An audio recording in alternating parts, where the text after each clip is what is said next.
Hi, my name is Suresh Raj, and today we're going to learn all about gynecological health and gynecological conditions. And we're going to talk to some people who are prominent in the space of trying to teach people about the issues involved there. There are issues that are very, very important, and there are issues that are things that we need to take control of, and we'll find out all about those things over the next half an hour. And I would like to introduce my two very, very special guests who are people who are very, very prominent in this space. Kat Mazzella, first of all, and her husband Tony. Now, Kat, let's start with you and let's start talking about some of these issues. You've done a lifetime of this work. 25 years. 25 years. A long time. And it's actually quite interesting that this work came about actually because of a personal involvement yourself. Yes. Tell me a little bit about that. What happened? What caused you to start working in this space? Well, I did have an abnormal pap smear, which millions of women have abnormal pap smears, and I had laser treatment and that was all dealt with. But then 18 months later, I found a lump in my vulva. The vulva is the external genitalia. Yep. And I went to several doctors and they said it was quite common to have lumps there. And it was my mother who said to me it's not normal to have lumps in me because she's had breast cancer herself. And so I thought, well, it played in my mind. And so I ended up asking for the lump to be biopsied, and it turned out to be cancer. Right. And unfortunately, it was diagnosed as vulvar cancer. And there my life began 25 years ago. Now, you mentioned the use of the word, and you used the word vulva. Yes. Now, you have a particular campaign there in that space that says we don't know the terms that we're using, No. and we're using terms like vagina and vulva, almost interspersing them, but that's not entirely correct, is No, it? and I am very passionate about that because most women think their genitalia, the external genitalia, is the vagina, and the vagina is the internal genitalia. And there's all this confusion, when you're told to put a cream on your vagina, it's like, well, is that the inside or the outside? And it's very similar to calling a penis as testicles. Right. They're two Completely different things. And so that's what I'm trying to change in the world. But there's a lot of social stigma and a lot of history around that. And I discovered the word pudendum in the dictionary, and the Latin version of that word says female genitalia, one who should and ought to be ashamed, the shameful part of a woman. Right. So consequently we call it vagina, and we don't know that by calling it a vagina we're actually still back in the early The Dark history Ages. days. Yeah. So you would like people to start talking about this quite openly, and clearly that's something that is quite prominent in many communities. This lack of desire to talk about these issues. But from your perspective, unless we're talking about this, we're actually allowing this condition to go unrecognized and undiagnosed and possibly untreated. Absolutely. Because of the shame and the embarrassment factor, a lot of women don't go and get it checked. And even if you find out and you read that what it's about, you think, oh, I'm not going to. And some women die, in actual fact die, because they're too afraid to go and get checked out with a lot of gynecological issues. And if we can get past that fear and have the understanding and the knowledge, well, then we can proceed a lot more to stop this shame and embarrassment. And you talked also a little bit about the abnormal pap smear test. Again, we'll go to that space. Now, are women actually going and having their regular pap smears done now? Or is that also something that's falling off a little bit? Well, I think there is a lot of drive and a lot of understanding, and women are having the pap smears. But what I've discovered now, it used to be every 2 years, but now gone to every 5 years. Oh, really? Yes. Okay. So we really have to have that understanding of why has it gone from 2 years to 5 years, and that's the understanding. I'm not a medical person, so I'm not here to talk about that. But if it is 5 years, well, then let's have that knowledge and understanding. But the only way we can do that is have open conversations like you and I sitting here and sharing it with the communities, and that's what it's all about. Okay, so now we talked about some of these issues about the lack of desire to speak about these fairly important issues. Now those are compounded in some of the ethnic communities, and also, one of the other areas that we haven't touched on is the fact that, in Australia, we take in about almost 19,000 people on humanitarian entrant visas. So these are people who've come here from torture and trauma, and their priority is housing, living, getting the kids to school, doing all of those things, learning English. It's not about their own health. No, exactly. And particularly their own sexual health or gynecological health. So that becomes a very low priority, and all of a sudden that falls away and it doesn't happen. So I think that it's so you're emphasizing that need for us to be open about it and talk about it. Now, one of the significant parts of the talking about it, of course, is the men in the lives of. And tell us about how Tony's been dealing with the issues, and then we'll go to Tony as well just to talk about some of those issues, and just your own journey in that space, if you like. Right. Okay, I remember coming home from hospital and I think, what on earth just happened, you know? And I had the shame and the embarrassment and lack of understanding. And it's like the jigsaw puzzle was all over the floor, you know, and I had to sort of think, we've got to put it all back together again. But then, with the relationships, I had to think, where am I in this picture? And that's all I focused on. And I think the family, my husband and the children, it's like, where am I in this picture? And I became a little bit selfish at that time, I think. And so it was really hard on our relationships to sort of, to get the understanding. But then about 18 months after my operation, Tony had 5 bypasses. Oh, wow. And because, you see, the men internalise. The men don't understand a lot of what is happening with the women. And so it's like, this happens to you, and then the lights are turned on. I think, now you have to have a look at it.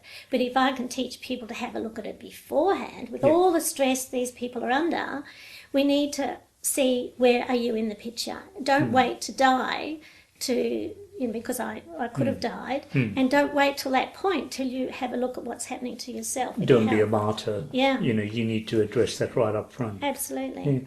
It's not easy to do that as a mother that's doing all of these things. It's not easy to put yourself in the picture, but somehow or other we need to do that to be able to. It's like you get on the plane and you're told to put your seatbelt on before your children. Before you put that, and that's something that's always very difficult. I've noticed, and whenever I've travelled with people, it's always been, you've got to put on your seatbelt before you put on your children. Coming to terms with that, even as a father, was difficult, and I think would be even greater an issue for a mother to come and deal with that, to say, put yourself above that. But and that's what we're really trying to say here, isn't it? Let's start thinking about, and that whole phrase of Me Too becomes very important even in this space, because it says it's about me. And so Tony, your role in this whole space around men, and what is it that men need to do to make people aware of this issue and to actually work with their partners and their friends, etc.? Well, when Kath was first diagnosed, we went to the oncologist and he drew this U-Butte map diagram that what he was going to do, and went straight through to the keeper for me. I didn't understand it at all, and what I came out of that meeting was he was going to save her life. And that was the most important thing. But then over the time after the operation, Kath was going through her recovery and problems, and I didn't understand why, because I said, well, been operated on, it's done. It's done. Yeah. Let's move on. But I never said that let's move on to her, otherwise I probably wouldn't be alive. But isn't it also just a focus of how men compartmentalize things? Well, that's correct. There's the cancer, it's been removed, so what's the problem now? Right. Let's just move on. Yes, but the emotional side. But that's right, there's the emotional side, but it's also, I had to learn what Kath was going through and why. Otherwise, how could I support her? And that's probably the biggest thing, is once your partner, your wife or sister, mother has a problem, you can't support them unless you know what they're going through. And it comes back to that issue again, Tony, of just talking about it. That's correct. It is such a taboo subject in so many cultures. even in mainstream culture. Oh, it still is, yes. But even more so in some of the other cultures, that it becomes a... But it's also in the workplace as well. 'Cause Yes. you have women that have these issues, Yep. and they take regular days off work, Yep. and they're frowned upon. And it's by their not colleagues. recognised as But- being a condition that could... Well, it's not recognised because it's not spoken about. Yep. But most times people don't know what condition they have because they're too frightened to speak about it. And they're embarrassed. Yeah. They're embarrassed to talk about it, to say Right. to an HR manager, someone Yes. to say, hey, look, I've got this issue. So rather than do that, they'll keep it quiet. But I think there is a movement now that the corporates need to open the doors up to talk about these things. Some are still reluctant, but I noticed that there is a few issues that are coming out and being spoken in the workplace. And that's some of the work that you're doing as well, is trying to demystify this whole Yeah. thing.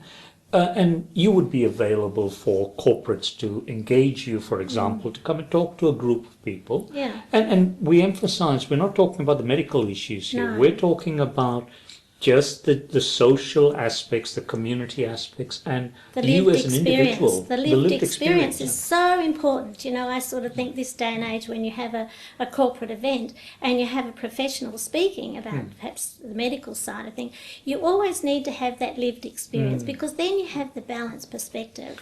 It's interesting that in society we insist on that lived experience in terms of the disability space. Yes. We insist on the lived experience in terms of the ethnic space. So they say unless you've been in that space, you're not able to speak about those issues. And we speak about, we look at the lived experience also in the LGBTIQ space. So why is it not in this space that we turn to someone like yourself who's had the lived experience of dealing with this? And it's we're coming back to that issue of it's not just you, it's both of you. Oh, absolutely. right. Relationships. And even with a man who has a wife with an issue and he goes to work and he's got this wife with this issue and he doesn't understand, well, then it affects his work as well, you know? So because he can't talk about what's going on at home. So we need a whole new focus on how we deal with these things. We have to wipe the slate clean and start again, I feel. Now, there's a whole lot of resources that are available through your website. Right. One of those is this little interesting device, this vector diagram thing that you've got here. Talk us through that issue. That one. Now, this item here is basically that folded up, isn't Yes. it? So, on its own, what do you have here that is? Okay, so what we have here is the gynecological parts of, just to try and simplify. I read so many books with all these long words on it, it's very confusing. And that's why And generally Greek words as well. well, they are, and that's what is frightening when Yeah. you don't understand the word and you think, oh, I can't even say the word. So that's why I tried to simplify this and just to make it easier. And like we've got the word periods here. I know that the Oscars awards, they spoke about the movie Periods. Oh, really? Yes, yes, so they received an award for that. So just to show you that there is progress that's happening. But this just says periods, and it just says the monthly bleeding discharge from the uterus. And that's just plain and simple language. It's just one word and one sentence. But isn't it interesting that even, when we were talking, and Tony was talking about the corporate space as well, and yes, you have your periods, but we don't talk about it in those terms. No. We talk about that time of the month. Yes. Why don't we just come out and say periods? I mean, that's word for it. But it still comes back to the pudendum and the mystique. But I don't know what it's going to take to break this ground. But I feel as though speaking out like this, that we can get other people to talk about it amongst their own communities. I know through the Australia Day Council, when I won my Australia Day Award last year, I spoke at the Ethnic Multicultural Centre, and it was interesting. They had two different translators while I was talking about these issues. They had two different translators, and you could see the look on the women's faces, like, "Oh, this is really something that." It's interesting, but it's still scary. Yes. But at least the conversations were made, and to me, that's exactly what this is all about. Mm. And you hit the nail on the head there when you said, yes, you have your periods, but we don't talk about it in those terms. We talk about that time of the month. Yes. And there were two translators putting it in terms that they Yes, understood. yes. So it's language again that's very important. Yes. It's trying to understand that language. Now, we've talked in terms of mainly some of the new and emerging communities there, the humanitarian entrance. But even if you go back to some of the older communities, there would not have been something that this would not have been discussed amongst the older Italian communities and the older Greek communities, etc. Is the likelihood of some of these issues around cancer, etc., does that increase with age? Well, it's supposed to, even Right. with the vulval cancer, it's supposed to increase with age. Yep. But I mean, I was 42 at the time, and most women that I know that have vulval cancer around the world are younger women. So I still can't quite get my head around all of that. But I must say, it only happens to 1 in 100,000 women. Yep. So it doesn't happen all that often, but it does happen. It does happen. It happens to one. Yeah. It happens to the rest of us, basically. And what I was getting to there in terms of the older communities is that, you have the older Italian communities and the older Greek communities and the Slav communities, etc., who about 60% of the community is over the age of 65. Yeah. Now, they're in that space where the likelihood of cancers are higher, but they're also going to have those cancers in spaces where no one's ever spoken about these issues. Yes. And it's taboo to be discussing this. My heart goes out to those women because it's almost like I'd rather die than get checked out. And well, not that they would say that, but that's the mindset. It's like, I just can't go down that track. And, we can open the conversations, the better it is for all those, even the older women. So coming back to those terms and terminology there, you've got the periods, then what Right. else have you got on there? Well, we got endometriosis. After my diagnosis, I discovered my daughter had actually had endometriosis Oh, wow. and polycystic ovaries for a good 5 years. And but how old was she then? Oh, I think, what was Megan then? Probably, I think Megan might have been about 20. Wow. But I didn't know that these conditions existed. But in Australia, about 1 million women have endometriosis and about 1 million have polycystic ovaries. And where's the voice of these most of these are younger women. And, sorry, So Tony? it's 1 in 10 that have this That has condition. 1 in 10, which is Wow. quite a few. But it's not only these women and how it affects the partners and the husbands. And when you say that, it's certainly, I start thinking in terms of my own group of people that I interact with, and nieces, cousins, sisters, wife, etc. And I can think of a number of them that have had polycystic ovaries and all of those issues that have surfaced in almost every one of them. Yes, I know. So it is, I know. yeah. It's fascinating. But the endometriosis, it says here, it's when the uterine lining is outside the uterus. So it's just a little snippet for you to think, oh, I want to know more about that. Or otherwise, my sister's got that or my mother's got that. And it's all about learning the language, whether you have any of these conditions or whether you don't. It's about having the compassion when somebody says, I have this condition. Yes. Well, then it's like, I've read up and I know about that and I sort of understand. But it gives them a simple explanation of what it's about. Absolutely. So some of the others are things like infertility and Infertility, we've got inability to conceive a child. And the infertility is a really important and significant issue because the use of IVF to have children, etc., is increasing markedly. Absolutely. So that infertility is obviously an issue that comes up quite often. Yeah, but more that often. comes up with a connection with sometimes polycystic ovaries and endometriosis, and also diabetes is amongst polycystic ovaries, and depression, the mental health issues. It's like, oh my God, maybe this they're all is bigger than interrelated. they are.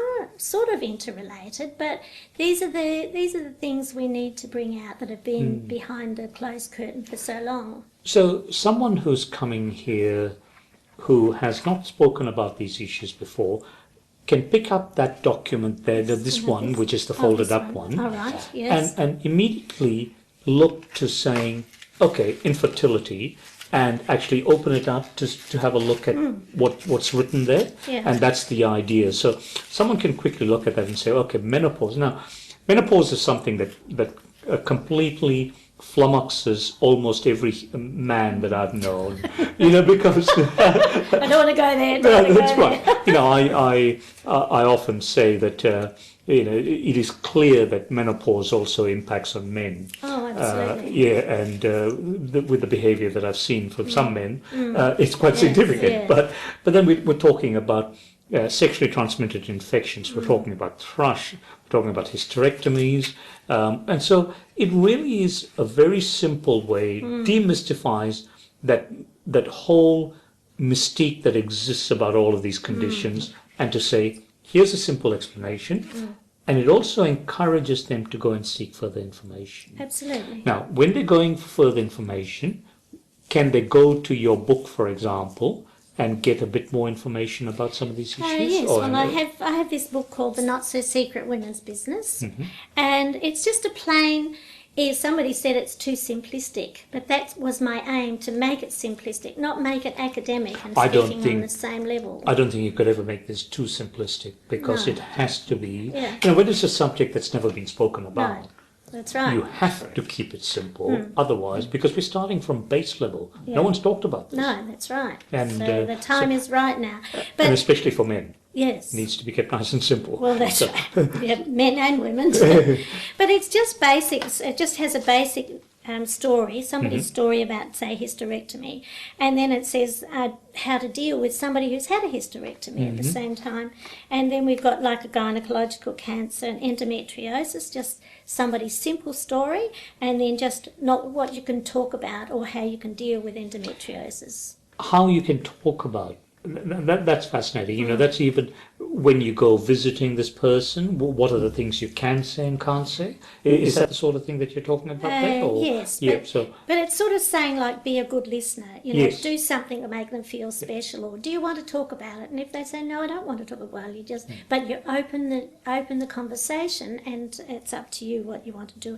And talk about the partner, and just sort of, but even depends how friendly you are, but you sort of say, well, I guess I was just about to talk about sexual health. And sometimes we can talk about sexual health if you're on that same level. Yeah. But that's another area, I think. But then you see, I think one of the things that as a fellow journeyman in the cancer path, I can tell you that one of the most irritating things that I ever found with when you had cancer is that every single person who comes to see you has a remedy. Yes. Has something that worked for some relative of theirs or some friend who happened to be prescribed by some quack, and that's what they want to offer you. Yeah. I would say, as an overriding thing to anyone who's looking at that, do not offer any other remedies, because that's not your space. Well, that's why I don't offer remedies, but I offer conversations, and that. But I remember when this first happened to me, Lance Armstrong was famous for his testicular cancer, and I used to think, oh, if only I could talk about my issue, but it still wasn't ready 25 years ago. But I just think the time really is right now, and I'm really excited to see that. Things are so progressing that I'm speaking at the Seroptimist International Convention in Kuala Lumpur, and they want me to share this information, and they want me to get my information out there, and I'm hoping that this simplistic thing can get out to the third world countries. And I've got an cardboard cutout undies campaign, right. And we just sit around and decorate with cardboard undies, and we put lace and ribbons on them and just have a bit of fun with it. And I remember an Aboriginal woman up north, she got the bark off the tree and put it onto her undies. And I could have cried when I saw that. I thought, oh my God, this woman is really trying to express how important these things are. So, but I also want to talk about in my book, we've got the Gynaecological song, and it's just after we've decorated our undies. We do ladies to the left, ladies to the right, don't forget your Gynaecological, and it goes on. But you see, we can put fun into gynecology instead of putting this seriousness and scariness about it. So, yeah. And one of the other campaigns that I know you're very passionate about is World Gynaecological Day. Tell me a bit about that. What date is that, and how is it? Okay. Well, I in the early days when this happened to me, I felt so isolated. I put an advertisement in a woman's magazine, and all these ladies wrote me these horrific, horrible stories. Wow. And I went to some organisations to say, what can we do about this? And it's like, well, it can only be done behind closed doors. And I thought, but why? The breast cancer women are out there. Why can't we talk about it down here? So I contacted Senator Amanda Vanstone when she was in position, and I said, what can I do about this? And their office said, well, have a national day. And I said, but how do you do that? She said, well, you just declare it. So I now have declared an International Gynaecological Awareness Day, a bit ever so in its infancy stages, but our women's hospital in Perth, King Edward Hospital, they have celebrated for the last 6 years to show that the momentum is developing, you know, but it's getting the international women's groups to open the door with this. There's still a lot of reluctance, so that, oh no, we can't do that. And I guess having the undies, it's like, oh, that's a bit scary, but they're only underpants, and we see underpants ads on television, so I really don't see what the difference is. Now that's in September? 10th of September. 10th of September. Yeah. So I guess we're also calling on people to respect that day as a day that could become a really significant movement day. Yes. And I think that's important. Now, your journey has ended up in a really nice space in that you are cured or you are in remission. And that's what we're trying to achieve here, isn't it? It's how to deal with the issue and how we're going about talking about it. And you also talked about Tony having had the bypasses, etc. And so again, we're emphasizing this need to have the whole family involvement. That's right. And again, to look at the support that can be provided by the significant other. But it is a condition, or these are conditions that impact on women. So I guess if there's one overriding message that we want people to take away from this, what is that one thing that we're saying? Is it that the women need to be open and talk about these issues with people around us? And that seems to be the one item that we keep saying, look, and not be embarrassed by the issues. No, it's the stigma and the embarrassment that we need to override. And that's the challenge, is how do we do that without being too confronting? And that's my challenge is, as people say, don't say gynecology, say reproductive health instead. But, Why? because reproductive health is about babies and it's nice. Right, it's Gynecology is about the history of women going back thousands of years and the pudendum. Right. So the more we can talk about it, and to me the knowledge is power. Yep. If we had the knowledge and we had the understanding, then we can, and the conversations, then we can rid of some of the shame and the embarrassment for right across the board.